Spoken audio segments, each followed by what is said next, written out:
Hey, what's up? Welcome back, Sabscribers. It's your girl Sab here again with another episode of Suffering of Silence. And this is part two of I'm the prize, not a possession. So I wanted to obviously pick up where I left off last and just talk a little bit more about ways in which the mental manipulation kind of transpired and eventually became more physical. And like I said, I want to make sure that everyone understands that there are always resources available. I will make sure to link all of that in the show notes. But again, I want to make sure I reemphasize on those resources that we do have, and that is the National Domestic Violence Hotline. They're available in various different languages. You can call them at 800-799-7233, or you can text the word begin to 88788. And you can also go to their website, thehotline.org, and you can actually chat with someone live. Again, I've personally used those resources myself as well as like local resources for me. So I have a few topics that I have lined up here, and I want to make sure I try to get through most of them. This episode might be a lot longer than last week's episode, but we'll get through what we can. So, I tell these stories because it's supposed to be an explanation of like how someone is manipulating you and utilizing your insecurities as like exploiting your insecurities, I should say.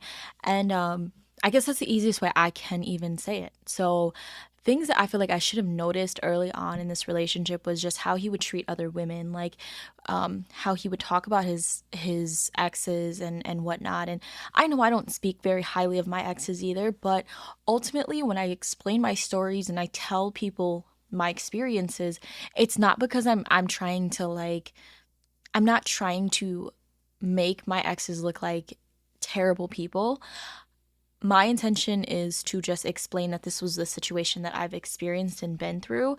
And ultimately, I will always say, I went through what I went through with them for a reason, unfortunately. Like, it may not have been a great experience whatsoever, but I went through those experiences because there were lessons in those experiences that I needed to learn that I may not have ever learned unless I lived through it.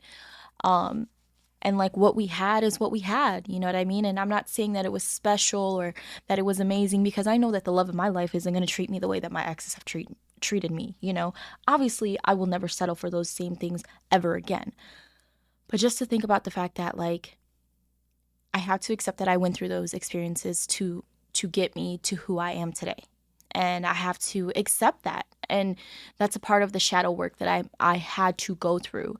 And for so long, I did hate myself for allowing myself to overlook so many situations that the current version of myself would never accept ever. And future me may not accept some of the decisions that I make now, but I'm living for myself at this moment. So yeah, don't want to get too far off on a tangent with that, but some of the things that I should have noticed early on were just the way that he would treat other women and how he would talk about them.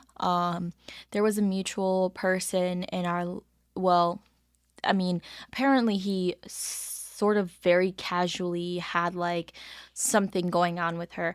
I had no idea, and she and I also had a lot of mutual close friends. And I mean, I didn't really consider her someone that I would say was a close friend of mine. We just ran in very similar crowds, and I had a lot of love and respect for her, and we were in very similar creative spaces sometimes. And I used to beat myself up for the fact that I should have stood up for her more, and I probably should have even approached her as a woman, as a friend, to understand the situation between the two of them. But again, I know I try to pride myself now that I've become a better girl's girl, because I wasn't that back then. I was literally so selfish back then. I wasn't always the best women for women, and it's all about growth. It's all about progressing. So I've learned from my mistakes that, yeah, I probably should have brought that situation up to her as a woman rather than just kind of taking a back seat on things. And however things transpired between the two of them, I just always thought that was none of my business. You know what I mean? And I mean, technically it isn't, but for him to have put me in the situation, I should have handled it differently and better. Especially the way that he would talk about her and like disrespect her. Because bottom line is, just the way that he would talk about her was just beyond disrespectful. And I should have realized that is just how he feels about women. Like he just hated women. And it was a very intense situation that shouldn't have gone as far as it did. And I also wanted to talk about like just having experienced, like, I probably didn't take enough time between my last relationship and my relationship with him because, my last relationship, I was going through a lot of, like, I was experiencing a lot of the harassment and the stalking, and I didn't, I, I can obviously see now that he was using that situation with my stalker as a way to exploit me and like use it against me throughout the entirety of our relationship. Like there wasn't a time in which he did not bring that up. Like there wasn't a time in which he did not try to use that as a reason to hurt me. Like there was an incident where we went to like a public event, a public situation, and we ran into my stalker, and I was already not in the best of moods because I was just so ready to leave the festival. And I'm trying to walk back to the car, and he was driving. So he had the keys. So we get to the car, and we're already like, there's already tension between us because he saw my stalker, and I asked him, I've had to ask him numerous times to not like try to attack my ex if we see him. I've had to ask him to leave him alone because like I didn't want the situation to be worse. Like if he didn't try to empathize or understand my point of view of how I needed to handle the stalker situation. And having a restraining order in place, I cannot I cannot risk any sort of situation happening on my behalf, and it's then entirely canceling out this restraining order because I need that to be in place legally. And there were, not to get off on a tangent, but just for anyone else that needs to know, in the state of Wisconsin, restraining orders don't necessarily protect you. It's more if the person is physically in your face, like basically about to fuck you up type shit. That's the only time in which like you can even call the police and they can actually action things. Or like, let's say you can prove that this person, it's all about having the proof that this person is violating the restraining order. So there were many occasions in which like I couldn't prove the fact that my stalker was violating the restraining order, but there were many times in which it was pretty obvious that he was. And my abuser would exploit that because he would not try to understand like the way the rules and the laws worked in with the restraining order, and he would try to take that into his own hands. And I don't know if it's just a sense of, well, it's obviously because he wanted some sense of control over situations that he had no control over. And that was nothing to do with me, obviously. That's something to do with him personally. And I always felt like I I continued to have to set these boundaries with him and continued to have to explain to him like where he needs to stop and like allow me to handle it in the ways that I can cope with it. Because at the same time, this is also traumatizing for me to go through a stalker situation. And to have the one person that's so intimately close to me not even be able to respect my boundaries in the situation is kind of, it just adds more trauma and disrespect and just hurt to the situation. And I understand, like, he might have been coming from a really good place, or like his intention may have been to genuinely protect me, but at the same time, I I think in any situation, if you're trying to protect someone, you have to also understand that they have to allow that to happen in the first place, right? And I just wasn't in a place in which I felt comfortable enough putting that weight on him. Um, and also, like, it's not really like, I personally didn't see that as something that I needed to put on anyone else but myself. And because it's my baggage, it's my baggage to carry, no one else's. And that's just how I looked at it. And I think, I mean, I still feel that way too, you know? So, um, and even to talk about like my stalker situation, like my abuser would literally, eventually add him on, like, they would add each other on social media and even exchange messages about me and like basically share war stories about me. And I'm like, okay, so that proves to me that I'm supposed to trust you, that your intention is to protect me when you're literally associating with the ops. Like, what? That was crazy. That was nuts. Now that I think about it, like, I almost even forgot that for a while. Um but yeah, so in this situation, we ran into my stalker, and I'm like darting, trying to get out of this place, trying to get to the car and get the fuck home. And my abuser was not trying to do that, and he was trying to like fight him and start a whole situation. I'm like, that is the stupidest thing ever, because we're literally in the middle of like Bastille days, and there's cops everywhere, there's people everywhere. That's not going to be a smart choice. And even then, like, I don't want you to fight him. I never wanted you to fight him. He's gonna get what he deserves without me doing anything. Like, nothing. I don't need to do anything. This guy's going to get his karma for what he's done to me. And that's just how I look at things, right? And he may not feel that. He didn't feel that way, obviously, but that's not his place to make that choice. It's not his place to make that decision. And there comes the God complex. The like, the way that he thinks that he's in control, like he can just manipulate every situation into the outcome that he wants. Those were things I should have noticed and just completely been the reason that I should have let him go sooner.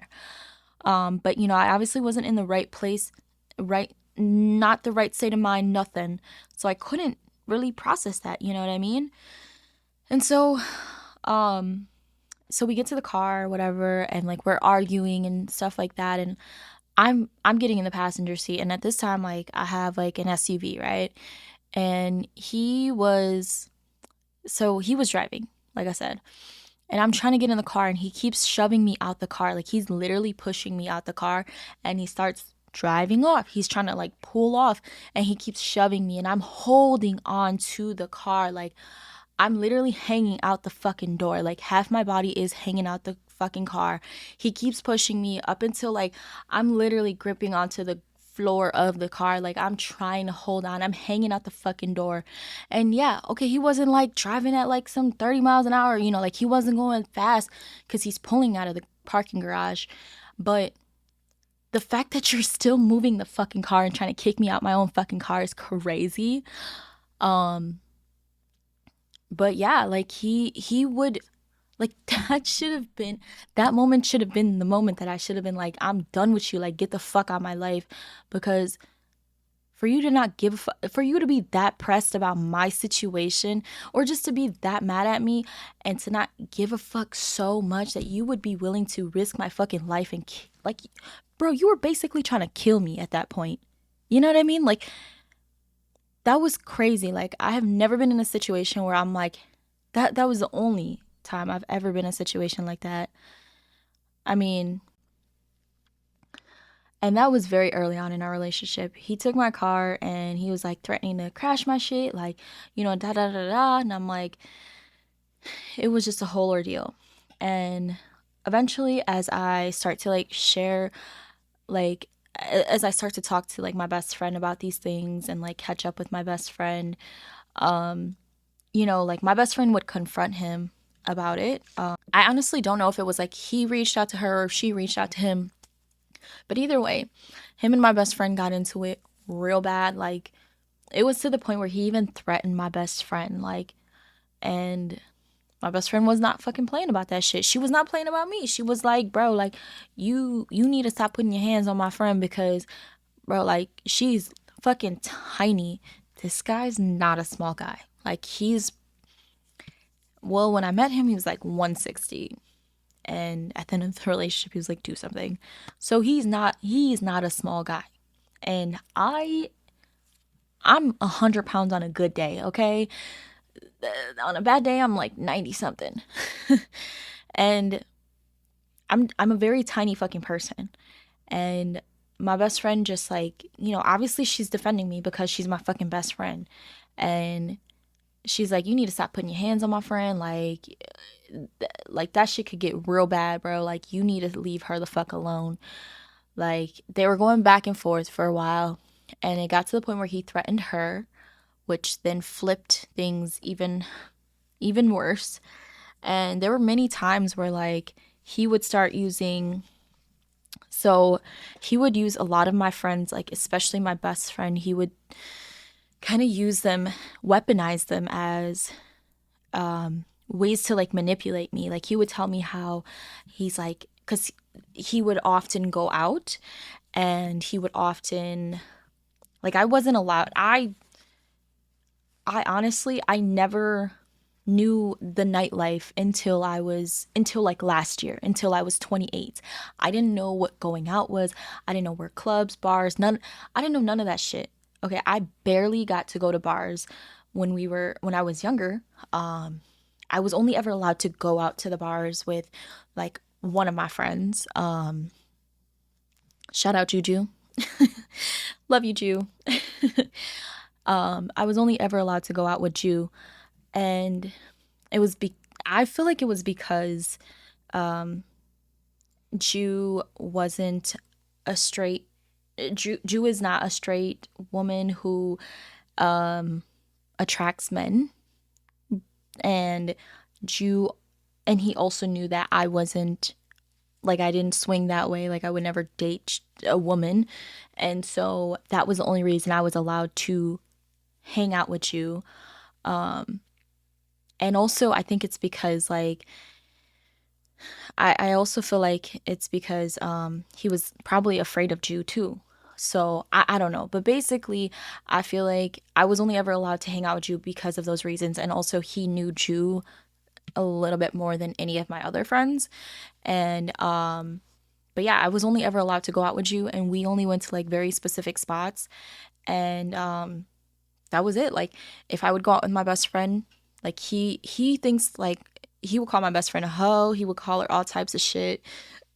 And like he would plant these like things in my mind and say like and tell me how like, oh yeah, when I was out I heard that your best friend be talking all this shit, talking about you was the one that was doing all X, Y, and Z with so and so and so and so. And I'm like, what? Like, I didn't even do anything. I'm like, bro, I barely look people in the eyes anymore because he manipulated me mentally to such an extent that I was afraid to look up. Like, I was afraid to look people in the eyes. I was afraid to, like, I was afraid to do anything. Like, it was crazy. Like, when I say that, like, I don't mean to say it dramatically or get emotional about it, but like, even when we could just be going to the grocery store, right?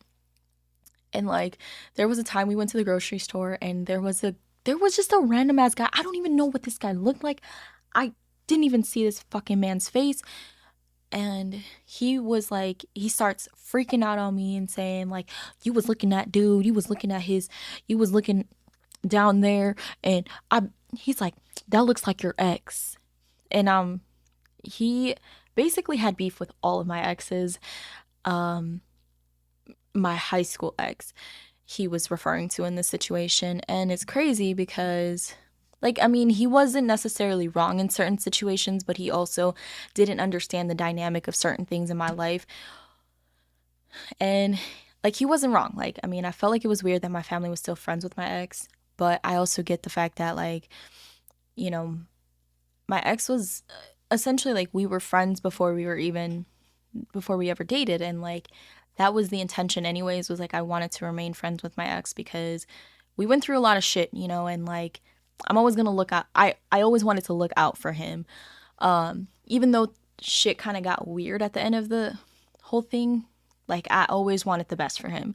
And like, my family always looked out for him. And he was basically like like, my dad basically took him in as like, and considered him like a son to him. So I know like that's really difficult, and like that's really hard for you to come into a relationship with someone who has that ex, right? But that's just what it was. And it's not like I had any romantic feelings for this person. And I also didn't speak to this person for fucking years. And he was very like, so basically, we're at the grocery store and he claims that that was my ex. And I'm like, I don't even fucking know, because I didn't even look at this guy in the face whatsoever. I'm like, um, I'm just like, it was almost like he was trying to test his control over me and trying to figure out whether or not he had me manipulated enough to not even look at anyone. Like, it was like he was trying to test whether I was still under his control and I was still insecure about myself.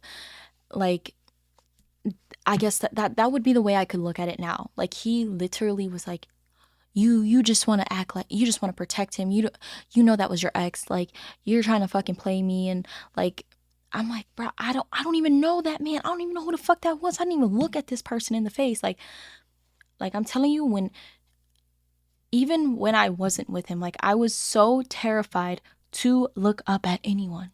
I never looked anyone in the eyes. I never spoke to anyone. Like, I was so afraid all the time, because I'm like, he had built this, like, he had projected his paranoia onto me, because he would think that everyone in the city is talking about him. And like, he would say like, yeah, people are saying that you and your friends be out here doing some hoe shit. And he's like, everybody out here talking about how you be cheating on me and you be fucking with other dudes, and how you da da da da, and like, you just a fucking groupie hoe. And I'm like, what? Bro, like, groupie hoe is crazy, because I don't even talk to nobody I don't even talk to anybody in those scenes. I don't talk to anyone at all. Okay.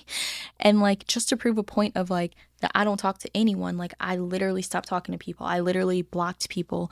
I literally blocked my friends, because I had I had a friend who literally replied to my Snap story of him sleeping, and we would troll each other while we are sleeping.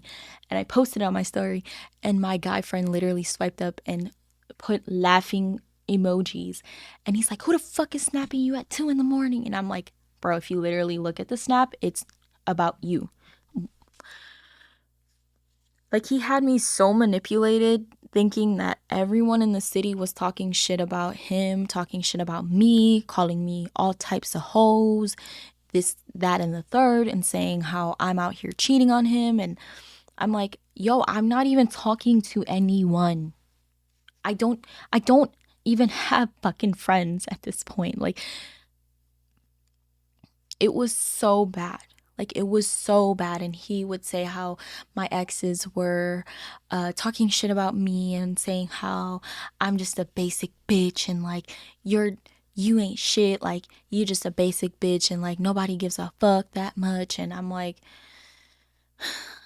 okay, like, I don't care. Like, I'm not the one asking for their opinion. I just found it crazy to me that like I just find it crazy to me that someone who wanted to be so much in the public eye, and wanted to be famous, and wanted to be a star and be a rapper, how he could not even handle rumors or gossip. How he let that affect him so fucking much. And in reality, he was just making those things up, because nobody was fucking talking about you that fucking much, bro. Like, you are not that fucking relevant. And he would hate on motherfuckers that were essentially bigger than him, like people that were, because there were a decent amount of like musicians or rappers that were kind of making a name for themselves in from the city, and he would just like hate on them and like talk shit about them and say how they're all phony and they're all fake. And it also got to the point where he like I'm going to get into more of that later in the episode, but just to kind of keep on track with like explaining some of the manipulation that he would do, and like he would project so much of his paranoia and his fears onto me that like I wasn't even allowed to like interact with his friends. Like I couldn't even make jokes with his friends. I couldn't laugh. I couldn't speak to his friends. So anytime anyone was around, I would have to look down and not say anything. And it was like it wasn't always the case. So early in the relationship, he would bring me around his friends, and like I would interact with him, obviously from the last episode and the stories that I told there. And there was a time where there were a few times in which I actually got to go out with him and his friends.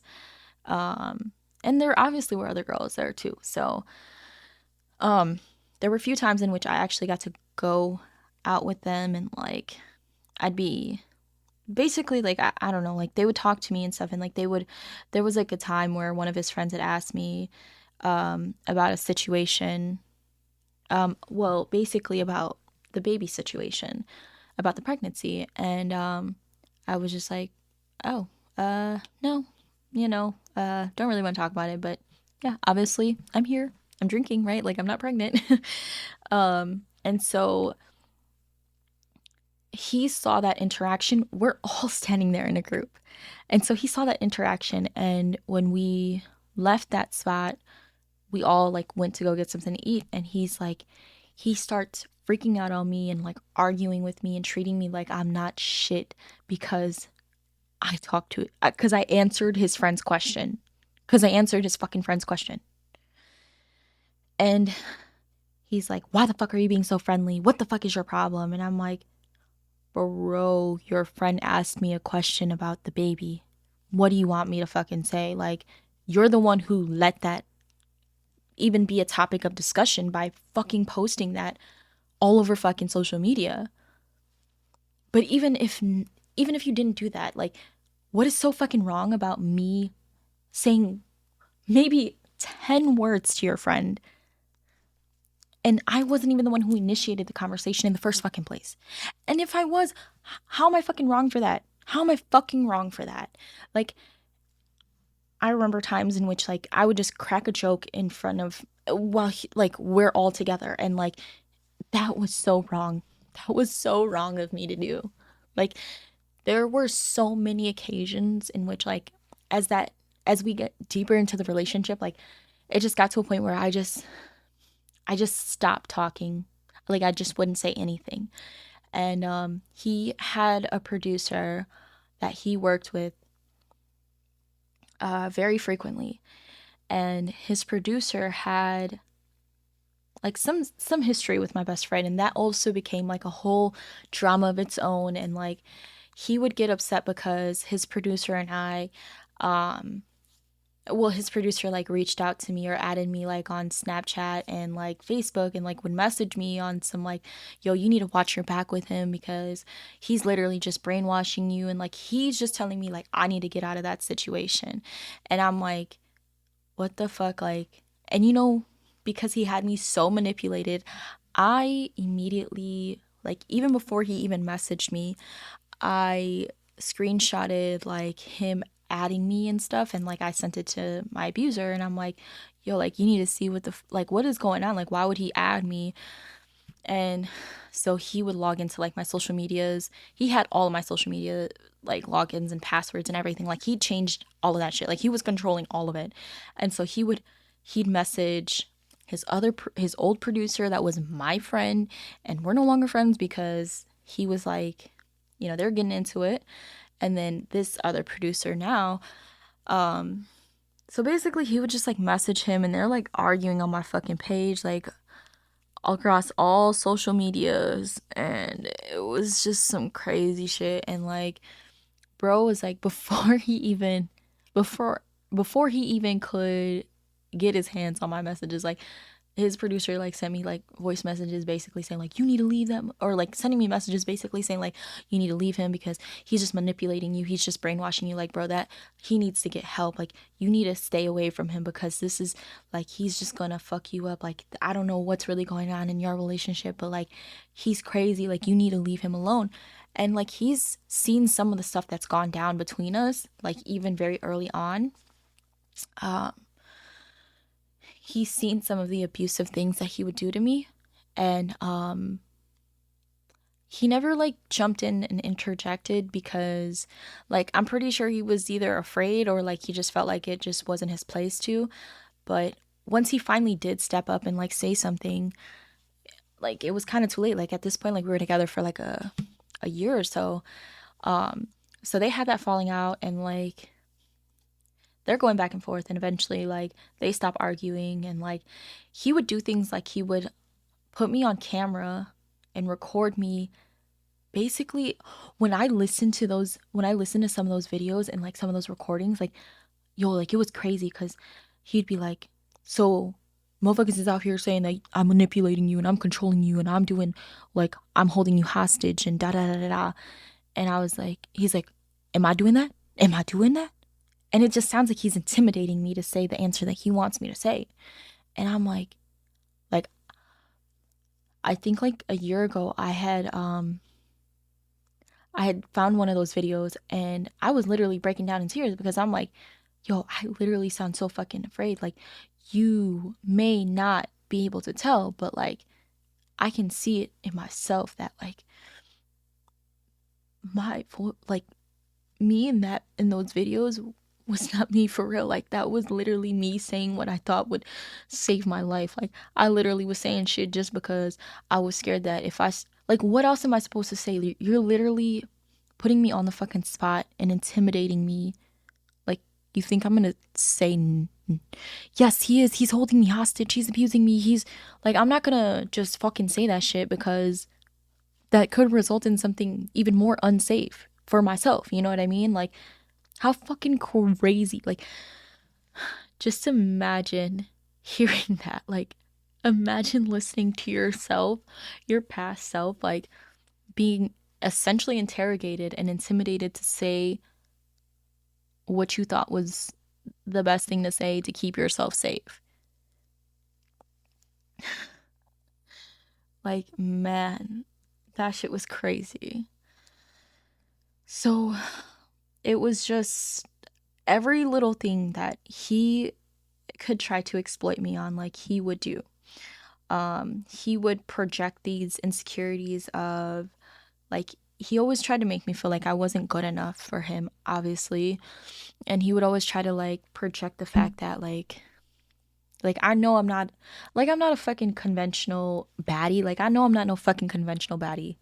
I don't I don't ever like I'm not stupid to that. Like that's just not who I am, and I don't ever want to be. Like I go to the gym because I do want a fat ass.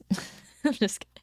But like I know I wasn't blessed or born with that naturally, and he would like try to convince me to like get a BBL or like get like to enhance my features, and he would just basically make me feel like shit for not looking like a conventional baddie. And he would tell me how he's like, yeah, motherfuckers always telling me why, like how come you don't, why would you be with her when she's not even that cute? You could have a baddie, like you should have a baddie. If you gonna be a rapper, you need to have that image. Like you need to have, she don't even got the image to be with you. Like, well, if I could actually be myself, like I'm a fucking baddie. I'm a fucking baddie. Okay, I'm a baddie in my own right. But it's like he would always plant these little things in my head to make me compare myself to someone who is more conventionally beautiful, or someone who is more like society, like he would compare me to societal standards of like what a rapper's girlfriend should be, rather than accepting me for like exactly who I am, because like that should never change. You knew me as who I was then, and when you met me, like then that's who you should have been willing to accept. And he would just make me feel like shit for not looking the part. And when I would try to like be myself more and like express myself through the way I dress, and even that was an issue. Like I couldn't, like there were days where like okay, sometimes like I just want to fucking wear makeup, or sometimes I just want to dress nicely because I want to feel good. I want to feel good about myself. I want to dress and express myself in the way that I'm dressing. And that's, I mean, because that's always been who I am. Like I've always expressed myself through my style, through my clothing, through my clothing, through my clothing, and like that was always who I've been. And I wasn't allowed to do that. Like I I wasn't allowed to even go to like anything in the artistic spaces. Like I couldn't go to shows or performances, or like even his shows or performances. Like I never got to go because he said that wasn't a space for me. Like I didn't belong there. I didn't, he would tell me like that's not a place that you need to be because these people are fake. All the Milwaukee motherfuckers is fake. And he's like, you don't need to be in those spaces. And I'm like, but like, what if I wanted to support you? Like, I can't even do that. But even if it wasn't that, it's just like, I get it. Like, some people, I get it. Like, you can look like a groupie bitch. I get it. I'm not, I'm not saying that he was wrong for that thought. But at the same time, like, um, there were times in which like I helped in creating opportunities for him in certain places, not in Milwaukee or anything, but larger markets, larger parts of the world, I'll say. And there was a time where like all I did was like I just wanted to look nice, right? Like it's like, it's been a long time since I've looked nice, and like we're going to an event, and like I don't typically go to these types of events with him because he doesn't allow me to. So I wanted to like just put on a little mascara and like wear a nice like outfit. And we were like halfway to the event, and this was in like we were driving down from we were driving from LA to San Diego, and he was like, why the fuck you got to do all that? Why do you feel like you need to make your makeup and you need to dress like a hoe? And all I had on was like, I think I had like a skirt and some tights and some docks, and but whatever. Um and he was just like, why do you feel like you need to look like that? Why do you need to look good for? And I'm like, he's like, you just want all the attention, huh? And I was like, what? I don't fucking care about attention. Like, I just want to look good for myself, but also like you're always talking about how I represent you, so like why the fuck is it such a problem for me to look nice? And he would always talk shit about how he wants me to be like so obsessed with him and always posting about him and always posting his music and da da da da da. And I'm like, like I would try to do that, but like he's like, you don't even like, why do you need to even be at in these spaces, or like why do you need to be in these um like why do you need any attention in these spaces when you have no reason to, you don't even do anything. And I'm like, oh, like I thought you wanted me to help promote your music. I thought you wanted me to help get the word out to people. Like what? Like, but also don't try to fucking tell me like, he would try to make it seem like, oh, like I'm not talented or anything. And I am talented in my own fucking right. First to fuck off. If I really, really fucking wanted to, I can go make fucking music too. If I really fucking wanted to, I can go fucking, I can do whatever the fuck I want to do, right? And it became like a whole thing. Like there wasn't a time in which like we'd go out in public in a social setting in which he didn't make me feel like shit beforehand. Like that's the easiest way I can put it. Or he wouldn't like there wasn't a time in which we were going out to a social setting and he wasn't making me feel like shit at least halfway through the night. That's how it always was. And now I understand because in a narcissist mind, they cannot let any of the attention not be on them. And obviously me as his partner, as his girlfriend, the attention isn't always going to be just on him, you know, because I'm with him. I need to be behind him, not beside him. And that's how he felt like I should have been. And I'm just, even though I allowed a lot of this shit to happen and allowed a lot of the manipulation to happen, I ain't no weak ass bitch. I ain't no bitch that's just gonna stand behind you and just let you do your thing and not do something of my own, like, or just not let my own light shine. Like, I'm not that type of bitch, bro. I'm not that type of person. I am not that type of woman. I'm either gonna stand beside you and we're both gonna fucking shine, or you need to move the fuck on if you're so threatened by me. Like, just to even think about that, like, yo, like, he was so threatened by the fact that, like, I had so much potential to be such an amazing fucking person. And because I just naturally attracted people, like, not in a romantic sense, but like people just, like, I'll have to, like, I might sound very like self-centered when I say this, but I just have a natural attraction to people. Like, people understand the energy that I exude when I'm able to exude the true, genuine self that I have within me. And I've learned that. And because of that, he naturally, like, he saw that natural ability I had and would exploit on that and, like, try to tear me down. And it's just insane to me that, like, how much in a narcissist fucking mind, like, how they can even, how complex that shit is. Like, I don't even got the energy to give a fuck enough to manipulate someone, let alone try to control the narrative in their mind and project and make up all of the shit that he makes up. Like, it was so exhausting. So exhausting to deal with his paranoia and deal with, like, the projection that he would put onto me about what other people's opinions were, or these made up opinions that he's getting in his mind. I don't think anyone understands how draining that was on me, like, how much it took a toll on me. I can't imagine how badly it drained him to constantly feel like people are talking shit about you, or feel like people are trying to destroy you. Like, his whole thing, because his whole ego is based off of his music, right? And his rap career.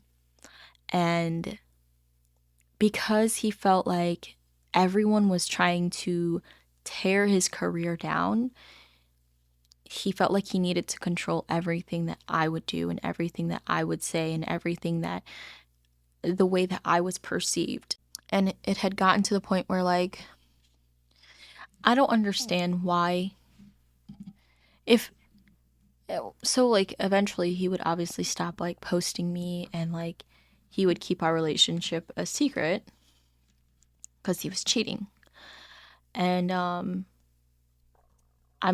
just like, I would say things like, how would you know that they're even talking about me when you're fucking around with, like, 2 other Asian bitches? You've been cheating on me with, like, all these other girls. Like, what do you fucking mean? Like, why would they be talking about me?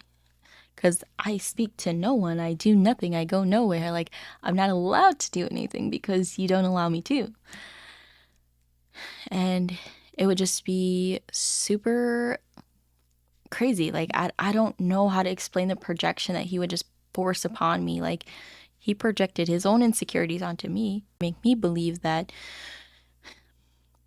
like, all of these paranoid thoughts that he had were true. And it would get to the point of, like, yo, like it was crazy actually. Some of the few times that I did actually go out with my friends. And here's the thing, it's not like he like if it was a night in which like I would like to go out with my friends, it's not necessarily that he would directly stop me from it.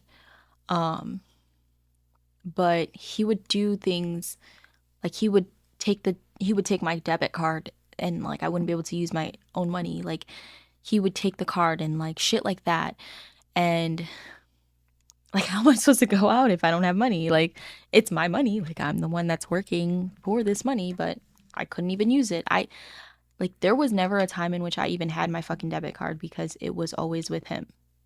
Like that's how bad shit would get. Like I think people also understand at this point like domestic violence isn't just physical violence. Like it's obviously mental, emotional, financial or economical abuse. And it was like in this situation it was just everything. Like I was being abused in every fucking way I you could fucking imagine. Like the physical part may not have always been a thing, but the fact that it ever happened was more than enough. Like, and I would say, I can't even, this sounds so terrible to say, but I'm like, I feel pretty grateful that it wasn't always like, that it wasn't terribly physical. Like, it wasn't like he was beating me down, but we're pushing each other. There's holes in the wall.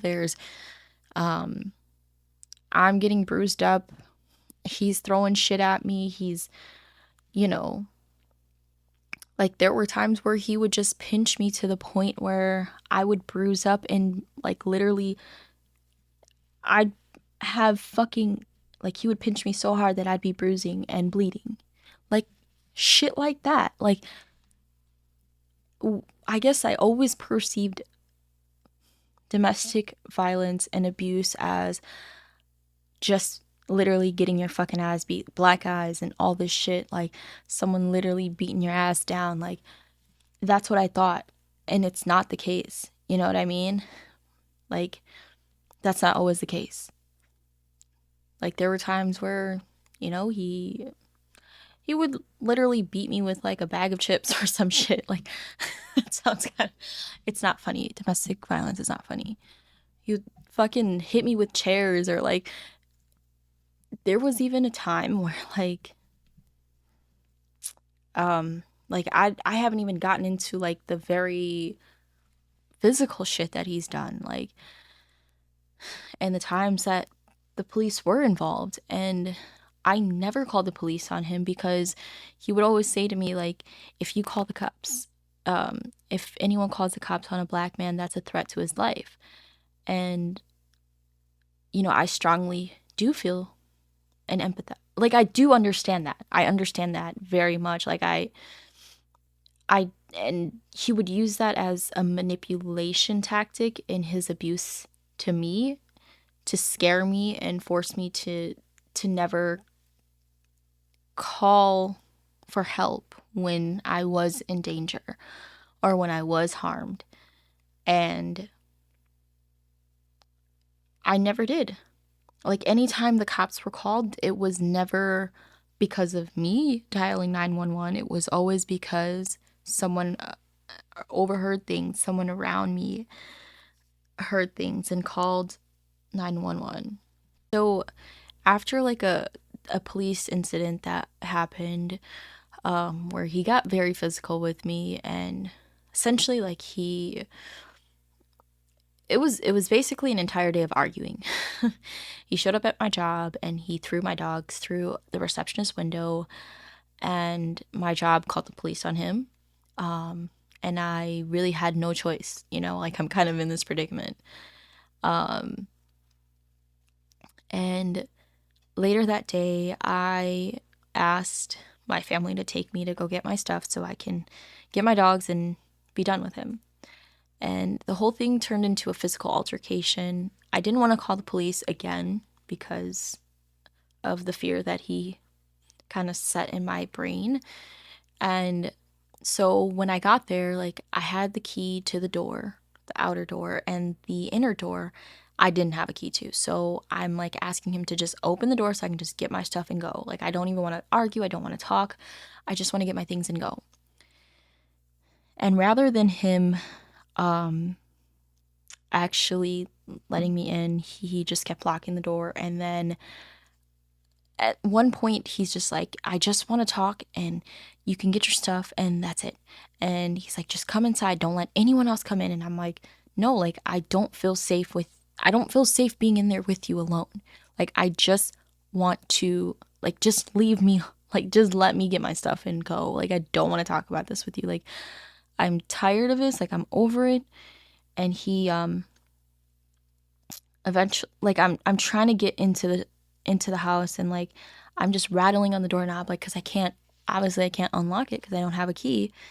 And he opens the door, he comes out of the door, and he pushes me, and like he pushes me down a whole flight of stairs, and I go straight out the freaking outer door, and there's like a screen door, and like so I go flying down the fucking stairs, and I go through the fucking door, and I fall like and hit my head on the cement. And like, and this, like, the whole, like, after I fell and went through the door, like, I like blacked out, and like this whole rest of the recollection is like my mom's point of view. She's standing outside and all she sees is like me flying out the fucking door and like my head smacking against the pavement a few times, and like it was just like she just saw red and like started flipping the fuck out. And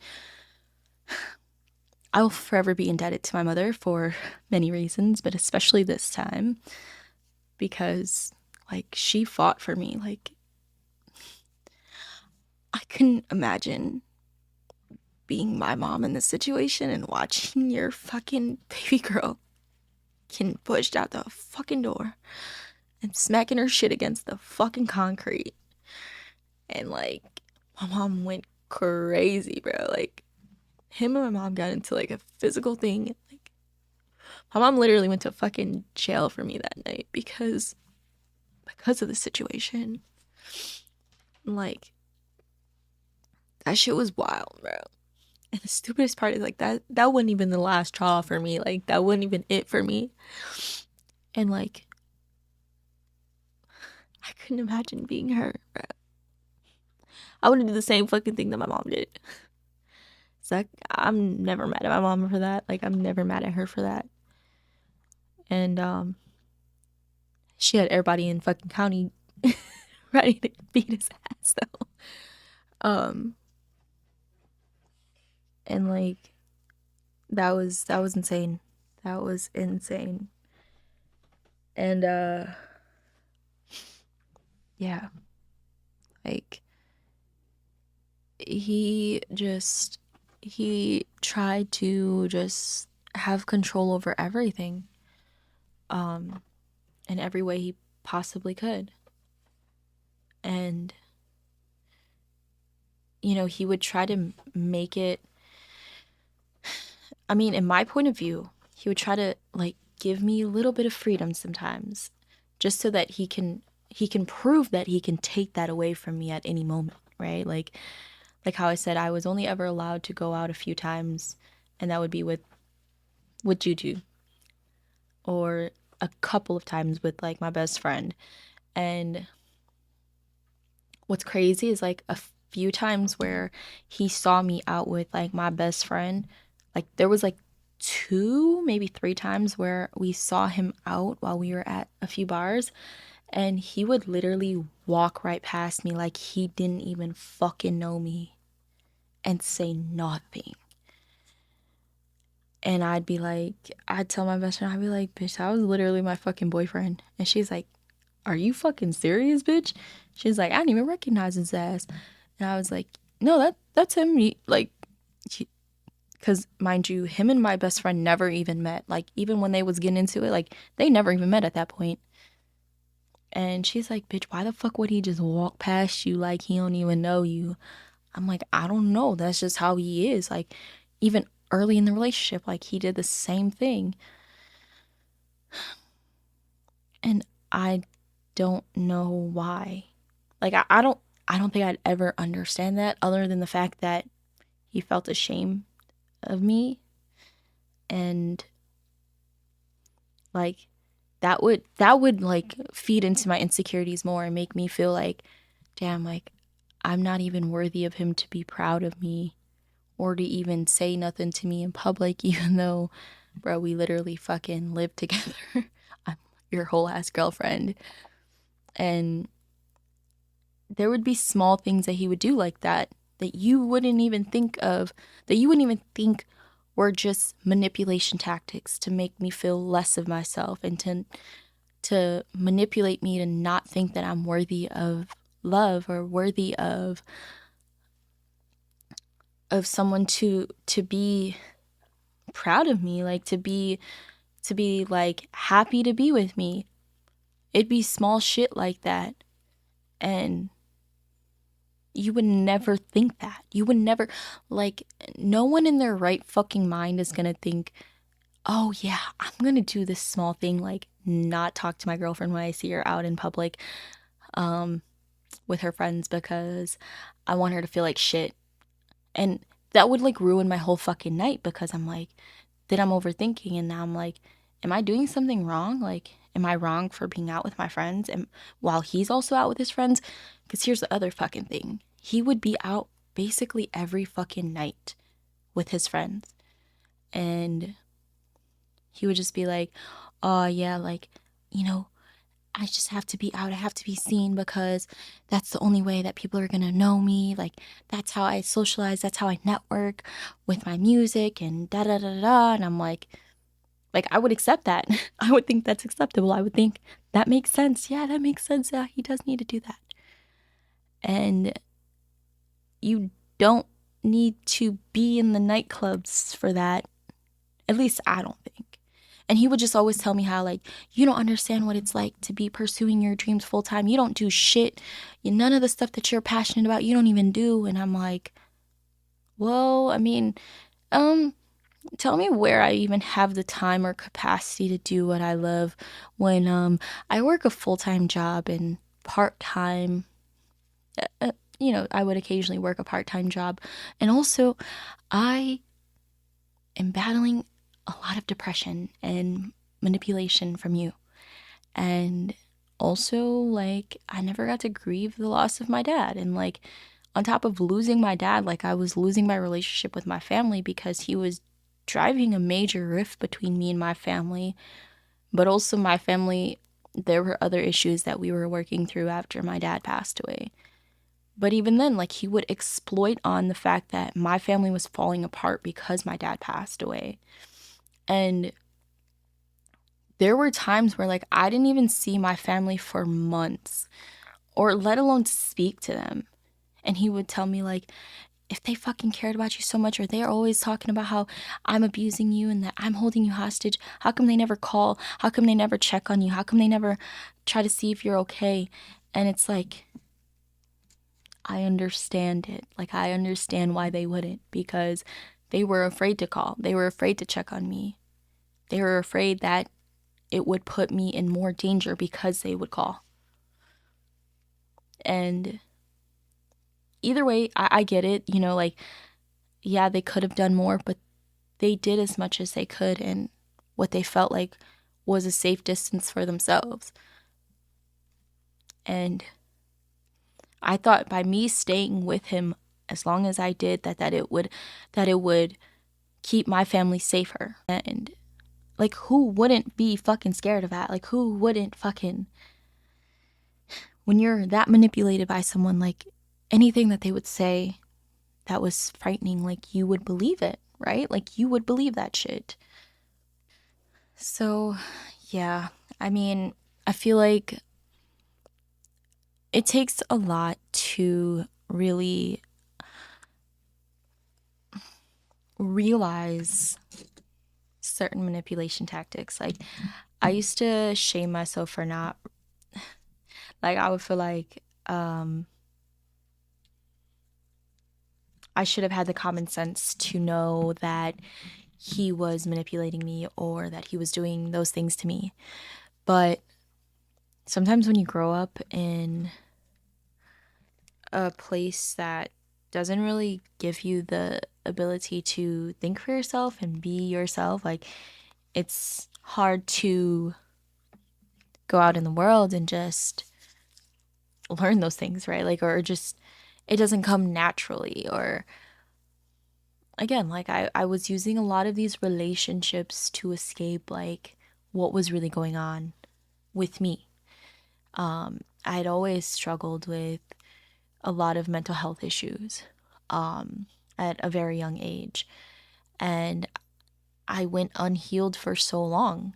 And to this day, like I still struggle with breaking down where, why I make certain choices that I make, or where I should be more cautious and more aware of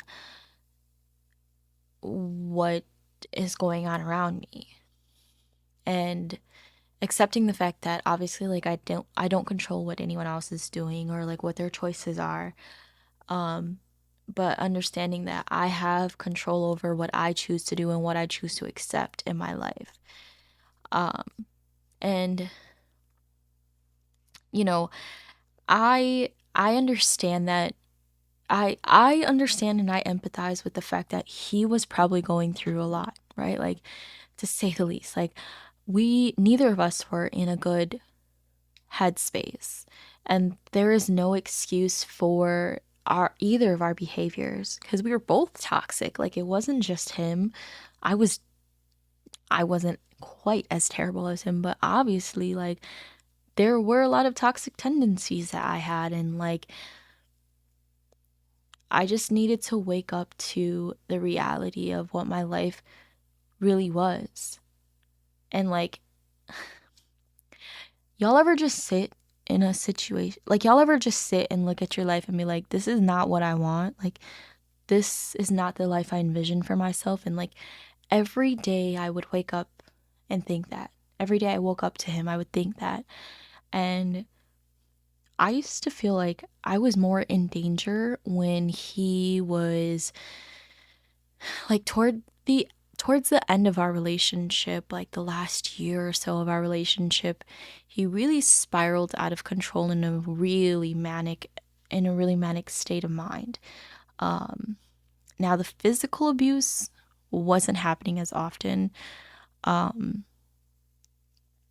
because I feel like it was mostly because like he had me so wrapped around his fingers that like I would just do little to nothing to cause conflict. Like, I would walk on eggshells constantly to avoid having conflict and issues. That way, like, we would fight less. That way he wouldn't put his hands on me. That way I could avoid certain arguments and fights.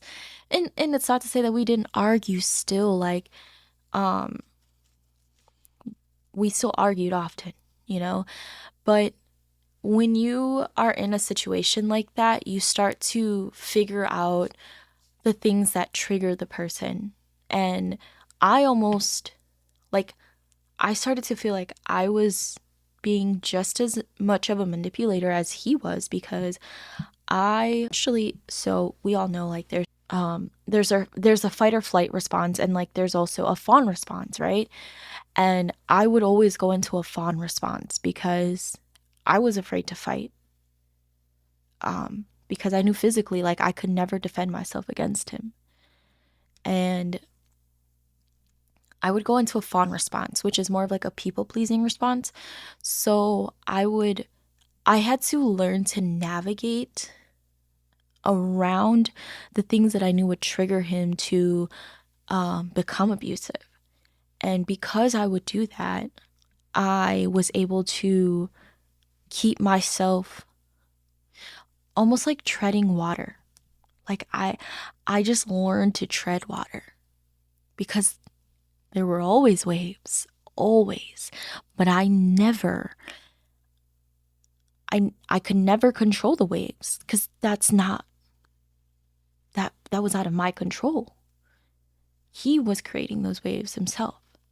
And I would just have to tread those waters as best I could, and I would learn to adapt to whatever behaviors I knew could keep me safe. And it's crazy. Like, I guess I never really had that realization until now. Like, that was truly probably like the best metaphorical way I could even explain it. Like, and to unbreak that cycle and to unbreak that behavior from me, like, took a really long time. Like, I feel like I still do it. Like, I still feel like I still have those tendencies to respond in a fawn manner. And like, it sucks because after that relationship that ended in like 2021, and like, so like towards the end of that relationship, it was very like, I was really scared because eventually like his cheating stopped, but I was scared because then it would mean like his all of his attention and interest would then be directed to me. And I thought it would put me in more danger because he didn't have, like, there wasn't that extra buffer where he could escape to. And so any like anger or tension was just focused strictly on me. And I also was afraid because he was very manic in those moments, because his paranoia became so much worse. Like, he started to believe that famous people were after him. And like, I don't mean to laugh. I don't mean to laugh at all. But his paranoia was really bad to where like he felt like everything was a subliminal towards him. People who were like, he felt like famous people, celebrities were like shading him and shading me and like doing some like devilish things to him. And like, he started to think that he was a resurrected Jesus. And it was bad. Like, it was really bad. Like, there were nights where I couldn't sleep because he thought people were putting spells on me, and like, he would literally um he would literally force me to drive around all night, so that, because if he would say like, if we fell asleep, they were gonna come and get us. And it was really fucking bad. And that's kind of where like I started to feel super fed up with shit, because it's like, if it's not one thing, it's another, like, it was, if it wasn't the physical and the mental and emotional abuse, like, it was other mental abuse and other emotional abuse, and like, it was really bad. I had so many nights where I wasn't sleeping, and like, I'd have to go to work the next day, or like, it was so bad that like, there was a night where like he forced me to like to drive around all night, and I ended up getting into a car accident because of it, because I was so fucking tired. Like, I was so fucking tired. And that went on for like days sometimes. And like, towards the end of that relationship, like, I just started to feel really bad for him. Like, I'm like, like, he really needs mental help. Like, bad. Really, really badly. He was so good at manipulating though. Like, um one of the legal situations that happened, he had to have like a mental evaluation, and he was able to like figure out ways to manipulate the person who was doing the evaluation on him, and convince them that he was sane. And clearly he wasn't. Like, clearly he wasn't. And a lot of the reason that like I couldn't talk to other people was not just because he was controlling all of my social media and everything that I was doing, my text messages, all that shit. It was also because like, he literally would convince me that like, if I spoke to anyone about what was going on, or like, if I told people, if I talked to anyone about what was going on, he he's like, it's gonna fuck up my rap career. Like, you're literally chasing away all of my fan base, and like, you're fucking up my whole thing. And he's like, everyone's talking about all the shit that you're talking about to your friends. And I'm like, I wouldn't have to talk shit if you were treating me like a fucking decent human being. And like, it was so bad. It was so bad. Like, I was scared to tell anyone what was going on because he had me so convinced that like I was destroying his career. He had me so convinced. It was crazy. Whoa. And it got to the point where like he convinced me that I was the reason his career never took off, and that I was the reason that, like, me telling my friends or telling my family how he was being abusive to me, that was what was destroying his career, rather than just like not abusing me. That sounds crazy. This is not funny whatsoever, but I gotta laugh at my trauma sometimes. Rather than just not abusing me, he just felt like I should just not be telling people that he's abusing me so it doesn't ruin his career. Um, but like, it was just so insane to me. And I just felt like at the end of it, like, he only stayed because, like, the only reason he stopped cheating or he stopped behaving the way that he did and like stopped being abusive to me was simply um because he felt like there wasn't anyone else in the world that would accept him and go through the shit that I went through with him and would be accepting of the way he treated me. Like, cuz those behaviors don't change just because it's a new person. You know what I mean? Like, unless you actually put in the work to heal yourself and stop being a fucking abusive person, like, which I should have known because I see the patterns in like how he treats me and like the way he would treat his old friends or like the people that he would get into it with. Like, he constantly would have a falling out with his friends, or there's always someone, like, he was always wrapped in some drama, like always wrapped in something, because he would always think that people were talking about him or doing things like behind his back. And um obviously, like, that's some mental illnesses that he needs to work through. But something I wanted to also talk about was like, I learned some, like, I was doing some research last year about what they call a drama triangle. I'll actually insert some like pictures of what that is. And essentially, the drama triangle is you are either a persecutor, a rescuer, or a victim. Persecutors, the problem dominates and like blames and like tears down people or the other person.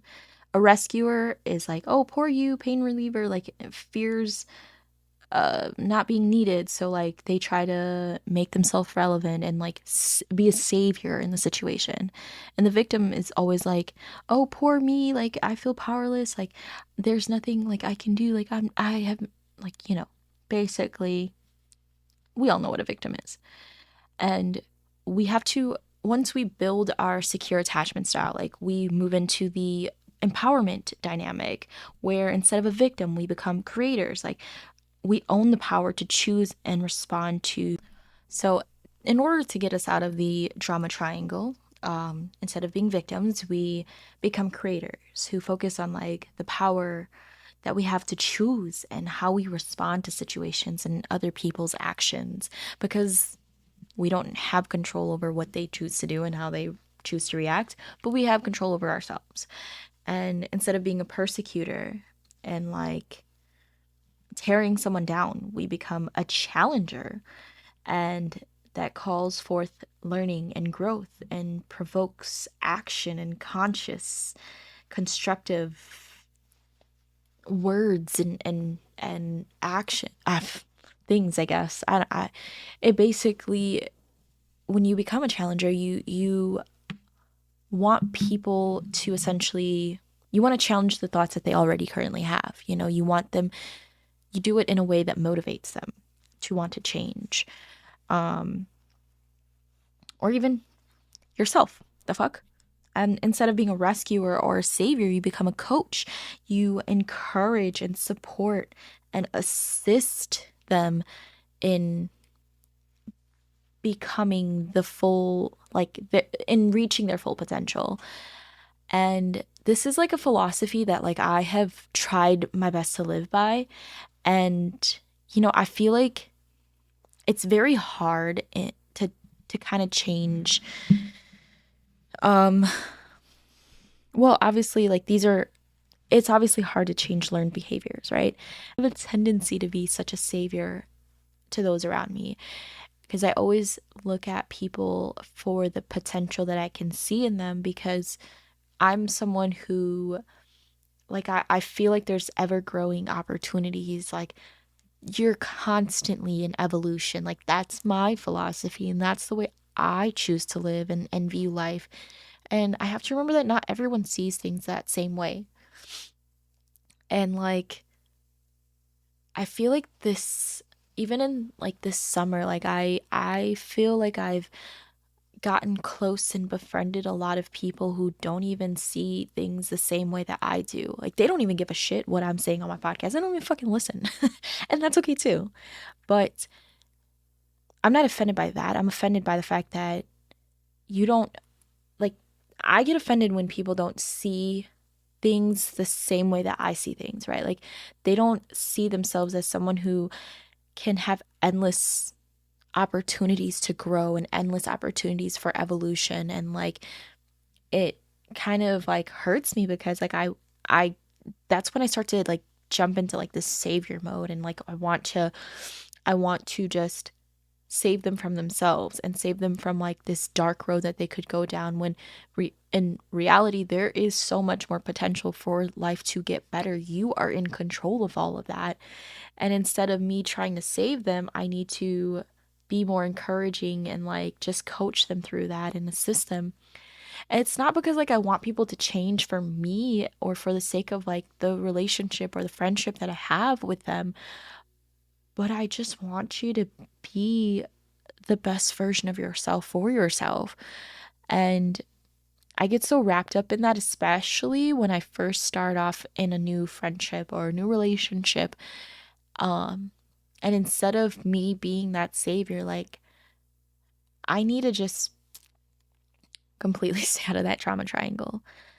And to relay this back to like my abusive relationship, like like in the trauma triangle, you don't always just become that. Like, you're never just that one. Like, you're never just like a savior. You're never just a victim. You're never just a persecutor.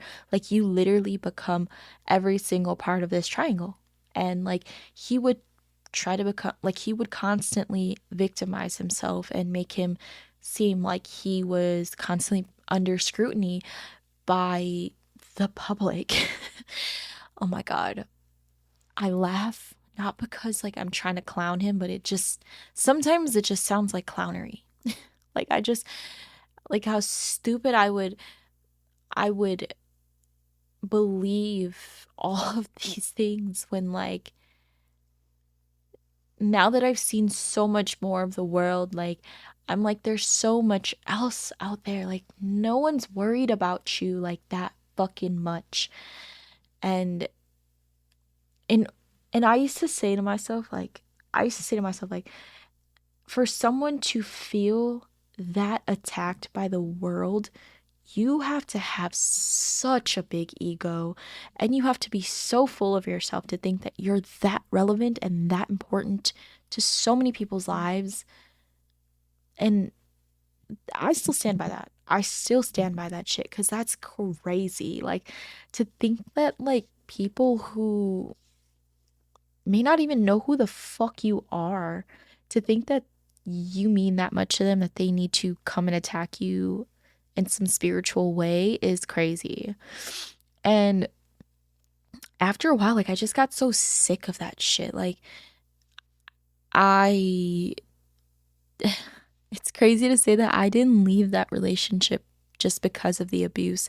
I left because I was so sick of constantly walking on eggshells and treading water and feeling like I I just couldn't, because, you know, I am obviously glad that the physical abuse stopped, because it helped me see the difference between like it just helped me have the clarity I needed to realize that it's not just the abuse that is bad about this relationship. Like, it's literally everything. There is no compatibility between us. This person needs mental fucking help. Like, it's not just because he was abusive to me. It's just simply because he is manic as fuck. Like, it just, there was no good in that relationship whatsoever. And I just, what truly helped me get my ass up out of that relationship was like the last year of it I spent in therapy. I secretly went to therapy because I was afraid that he would judge me for going to therapy, and I was also afraid that he would feel like I was going to therapy to just um talk shit about him and make him seem like the bad guy, and then he would then try to say that, yeah, I bet your therapist is talking to someone in my fan base that's ruining my fucking career. And like, I was afraid to tell him I was going to therapy. I don't think I ever told him, to be honest. Yeah, I don't think I ever told him that I went to therapy. But obviously, my therapist was like, you're in a fucking abusive relationship. You need to leave. So I went to therapy for about the last year of that relationship. And that's what really helped me build the courage to finally like leave. Because I was finally able to um start to distinguish and like see that I was that he was manipulating me, that I I was being gaslit constantly, and that my perception of a situation wasn't crazy, like that I wasn't crazy, that I wasn't the one that was insane. I was logical in how, like, I was right in how I felt. I was validated in how like, I was absolutely valid in how I fucking felt and how he was making me feel. And I will never forget how there were times in the end where I started to really stand up for myself, and I stopped doing like, I stopped reacting in the fawn response, and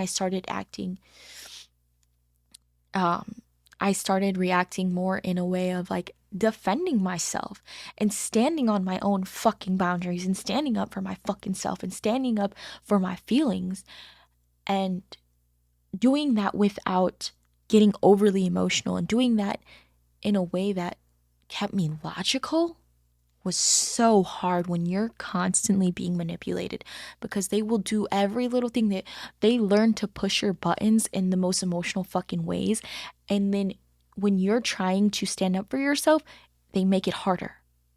And that was the most difficult thing, was like trying to stand up for myself without being emotional about it, so that he would understand that you need to fucking respect me. You need to fucking respect how I feel and how I'm fucking standing up for myself.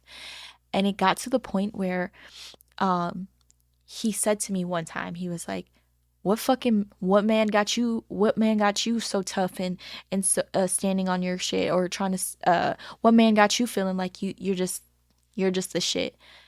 And I was like, and that was obviously a manipulation tactic. That was him literally trying to manipulate me to, because like I said, he would always try to like convince me that like people were saying I was cheating on him, or that like there's always another man in the situation, when I would try to like, that was just always what he would say.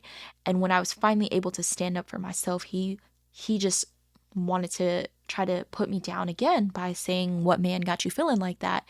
Thinking that in order for me to be a strong fucking woman, I needed a man to fucking do that, which was crazy. And that's what, it kind of gets me worked up still, because when I think about it, and in the moment, I remember me saying, why would you feel like it has to be a man that taught me to stand up for myself?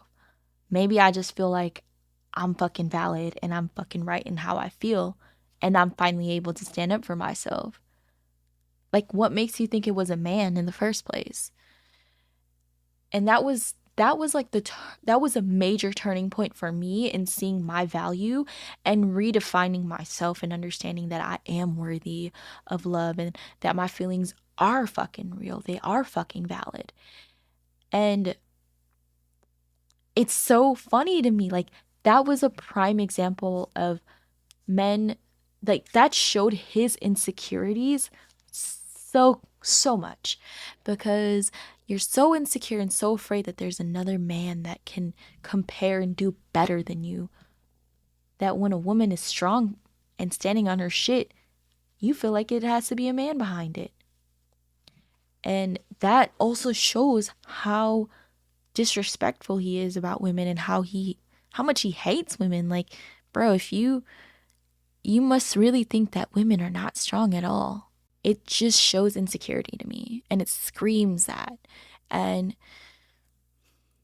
like going through all that shit with my ex, going through all that shit with my abuser has taught me that I will not stand for certain shit. Like I was in a recent, like it wasn't even that recent, but I was in a situation and they essentially brought up a he said she said scenario, and I was just like, yeah, nah, like I'm good. Like I completely I shut down, and I was just like, yeah, I'm good on this situation.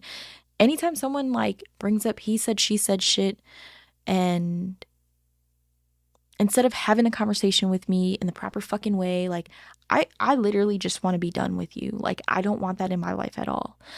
I dealt with the he said she said bullshit for too fucking long with my abuser, and it was all because he was fucking psycho. Like he literally was making things up in his mind and paranoid for no fucking reason.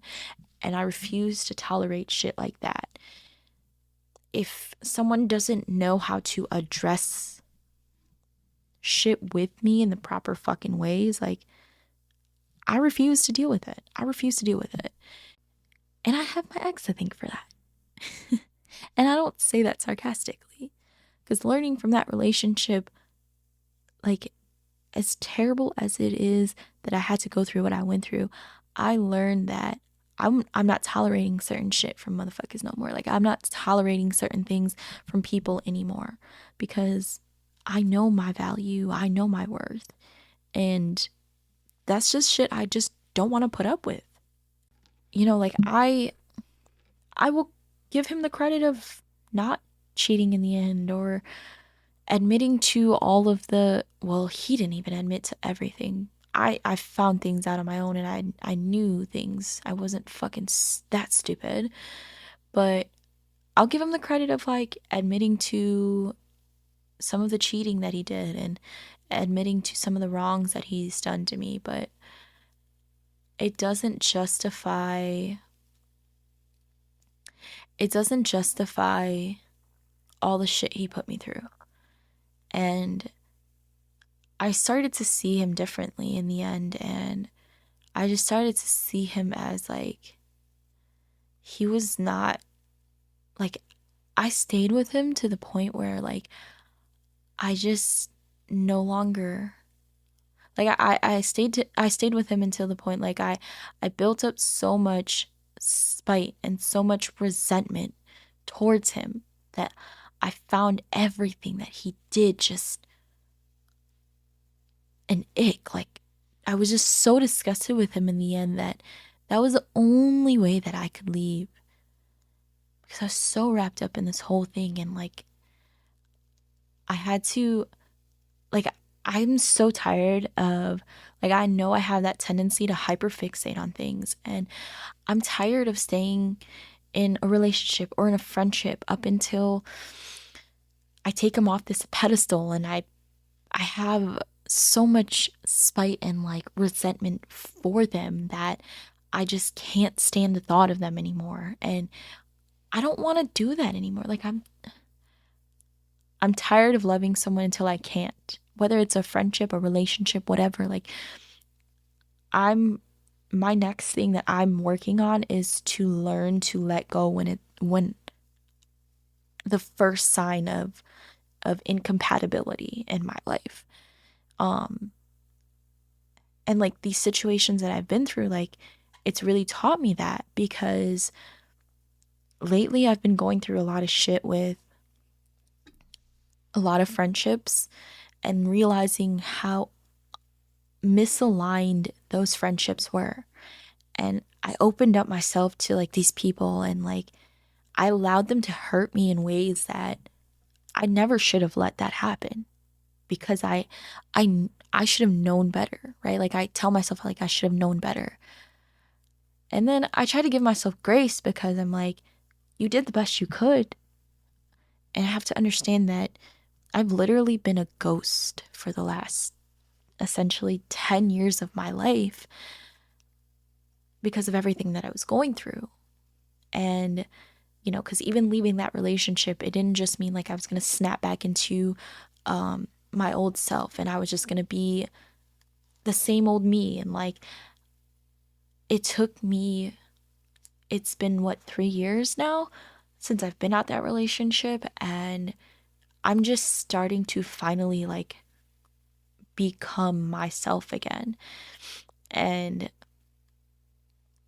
it took so long because I was so distracted and drowning myself in everyone else's problems after I left my own, and never really sitting there and like figuring out who I was and like what's going to make me happy and what's going to bring out the best versions of me. And like finally getting to that breaking point was like I always say, like that breakup last year, like that really put me exactly where I needed to be.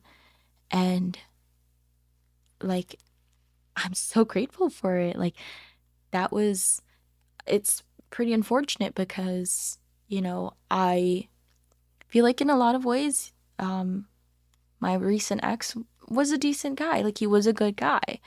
But, unfortunately, he had to be just a part of a broken part of me. And us falling apart was exactly what I needed to finally snap out of it. Because it was kind of like he showed me that like there was I was capable of being in love and having love that was genuinely because of me. Like he genuinely could love me for me in many ways, but it was only still to an extent, obviously. But he showed me that like it's possible to have somewhat of a normal love. Like, and he showed me that it helped, like he just showed me it was possible for me to have a healthier relationship. And there were obviously a lot of toxic tendencies within that relationship itself, which is why it ended. But that relationship showed me that it's possible. Like I can be loved in the ways that I can be loved in different ways that were not entirely bad for me. And I think that it that ending was the perfect thing I needed to just, I don't know, I guess basically go into my villain arc and become this beautiful person that I've always been. And like, I guess this is the part I get emotional because like who I am now has like always been inside of me. And like, I've hidden her away for so long, for so many fucking years. And I hope that like everything that I go through and like my stories and me sharing my experiences, I hope that it like teaches other people, younger people, that like it's possible to be yourself and like love yourself for who you are. And I don't want them to go through what I went through because you shouldn't have to. You know what I mean? Like I shouldn't have had to go through all that, but I did, and I am who I am for it. And it's changed me drastically, for sure. And I can never make up for all the years spent on on all of those lessons that I've learned in my life. And I'm continuing to progress and change, and like, you know, finally getting back into the social world has really made a major difference for me. It's been really difficult because I'm still learning lessons, and I'm still learning, but I'm learning these lessons faster. I'm learning them quicker and realizing that I need to let go sooner when things just don't align for me. And it's really unfortunate because, like, you start to build these bonds and connections with people. Um, and for me personally, like, I build bonds and connections with people. And then when I realize that our values and our who we are to the core just do not align, um, it breaks my heart that I have to like walk away. And I'm referring to friendships as well, like, and realizing that not everyone from my past, like old friends, they're not all great friends. You know what I mean? Like, I can cherish what we once had at one point in time, but doesn't mean that they're like who they are aligns with me. And it's very difficult to navigate that at an older age, but it just really sucks that like there's certain things that I feel like are important in any relationship, in any connection, and people don't see that as important, or they don't reciprocate that. And I guess this is more of being misunderstood. Um, so I'd say yes, domestic violence has made my life a lot more challenging, of course, but it's kind of brought me back to exactly who I was supposed to be, and it's made me who I am now, unfortunately. I didn't Obviously I would never choose to go through that. If I went back in time, even as far back as 19, and I were to choose, if I got the chance to see the future and to see how I would live out my 20s, and I got to choose whether the life that I had or a different life, obviously I would never choose to go through domestic violence or to be stalked. But you know, I may be an entirely different person than who I am now. I probably wouldn't be here. I wouldn't be making this podcast.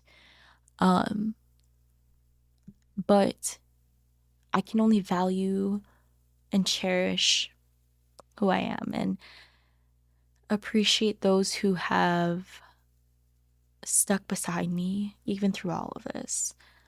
And, you know, I have to take everything I've learned as reasons to walk away sooner.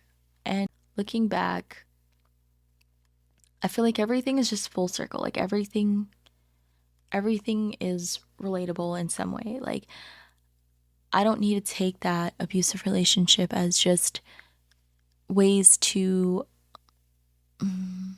like things to keep an eye out for in abusive in relationships and in my love life. Like, no, those are things that I need to also keep an eye out for in friendships and family relationships. Like, I can't I can't put myself in the victim mindset and just think like that, oh, like poor me, like things are always happening to me. Like, I need to be in a place where I know I have the choice to leave. I know I have the choice to just end the suffering for myself.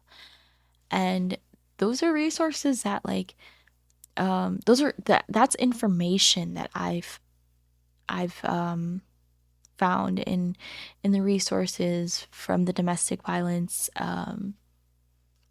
facilities in my local areas. And obviously, like, if you use these resources that I've talked about, like the hotline and like the chat system and the texting and like everything, They're going to help you get out of that victim mindset, help you understand that you still have the power to choose what happens to you. And it's very unfortunate that like there's so many people who continue to stay in that cycle because they're not getting the resources that they need to change that. And that's literally all I want to do with this podcast is I want to get information out there and share my experiences and be raw, be real about what I've experienced and gone through, but also give you the information you need to help yourself because there's always possibility to be better. And, unfortunately, I also know a lot of people personally who still go through this cycle, and it hurts me to watch that. And someone very close to me, like, continues to go through that. And I've literally turned to this person and said, like, you've seen everything that I've been through. You went through worse than me. But, like, it's not to compare trauma, but it's literally, I'm trying to show you and prove to you, like, you can go through all this shit and still persevere if you choose to. You're continuing to choose to stay because whatever reason, maybe this fantasy of like having a perfect family, but does the fantasy mean more to you than your own happiness? I will never sacrifice my own joy and happiness for anyone again. Like, I will never settle for less than what I feel like I deserve ever again. And I know I said in like the episode with Jesucita that I was matching energy for a little bit, or that's a little toxic of me. I'm growing, okay? I'm not matching energy no more. That shit is dead, okay? If you ain't about the life that I want, like, don't fucking bother me no more.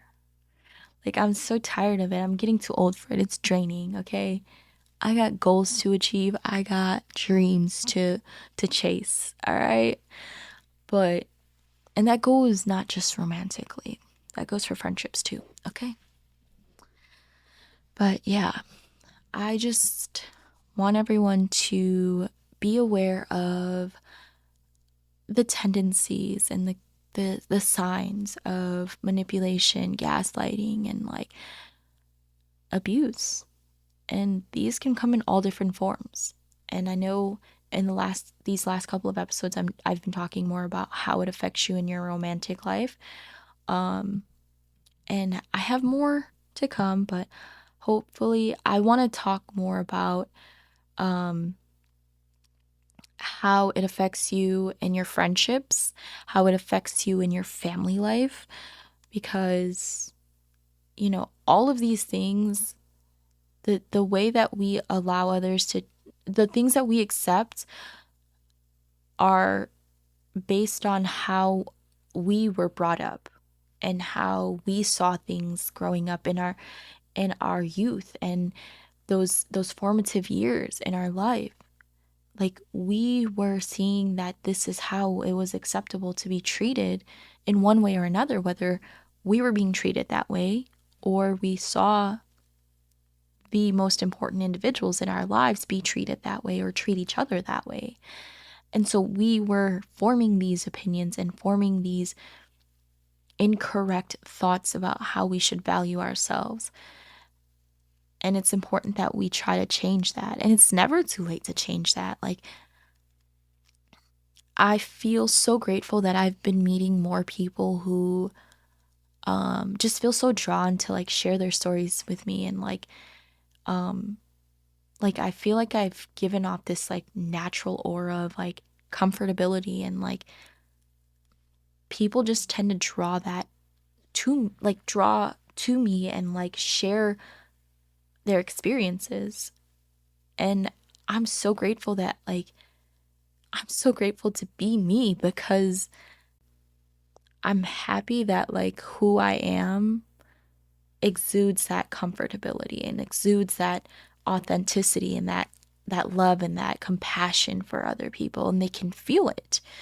I know that I'm doing what is right for me, what is right for the people that I want to help and encourage to be their highest selves.